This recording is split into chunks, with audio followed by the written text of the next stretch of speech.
La première dame, Denise Nyakiro Tshisekedi, a décidé de valoriser les femmes de la RTNC. Présentatrices, animatrices, productrices, techniciennes et autres ont pris part à la soirée organisée à leur honneur à un moment de joie où l'histoire et l'évolution de ce média étatique dont son côté féminin a été exposé depuis sa création. Le président du Sénat et le ministre de la Communication et Médias étaient comptés parmi les officiels. L'église au milieu du village comptait au féminin comme jamais auparavant. De Télé Zahir à la Voix du Peuple en passant par l'OZRT, l'histoire de l'actuelle radio-télévision nationale congolaise RTNC a été exposée en tout ce qu'elle a de brillance féminine. Présentatrice, productrice et animatrice, technicienne radio-télé, comme dans une exposition photo pour clôturer le mois dédié aux droits des femmes. Une célébration à laquelle a pris part la distinguée première dame Denise Nyakiro Tshisekedi, farouche défenseuse des causes de la femme. À ses côtés, en homme genré, Modeste Bahati Lukwebo, président du Sénat, et quelques membres du gouvernement, à l'instar du ministre de la Communication et Médias, Patrick Mouyaya.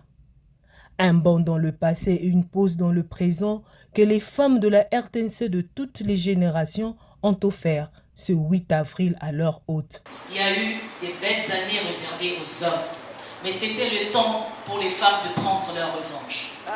Et aujourd'hui, elles sont là. Madame la distinguée première dame, je voudrais vous dire que la RTNC 1 et 2 sont dirigées par des femmes. C'est pour vous dire que nous, à la suite du président de la République, nous croyons fortement au leadership féminin. Avec l'avènement du numérique, la femme de la télévision nationale a toutes les compétences pour offrir au pays un rayonnement qui puisse retentir à travers le continent. La RTNC lui doit une fière chandelle, notamment pour sa contribution à la masculinité positive depuis son avènement à la tête du pays. Nous tenons à confirmer notre engagement pour l'appropriation collective du numérique par les femmes pour leur épanouissement.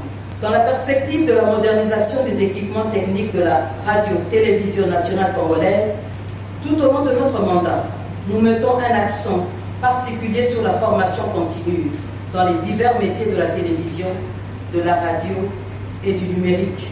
La nouvelle équipe dirigeante de la RTNC s'emploie à offrir un cadre idéal de travail, d'où ce plaidoyer pour la remise en état de la polyclinique de la RTNC qui manque de tout. À cela s'ajoutent d'autres réformes qui, avec l'implication de tous, augurent une nouvelle ère, celle de la renaissance de la chaîne nationale. Une démarche saluée par la First Lady, car pour Denise Nyakiro Tshisekedi, c'est par l'effort collectif que le phénix pourra renaître de ses cendres.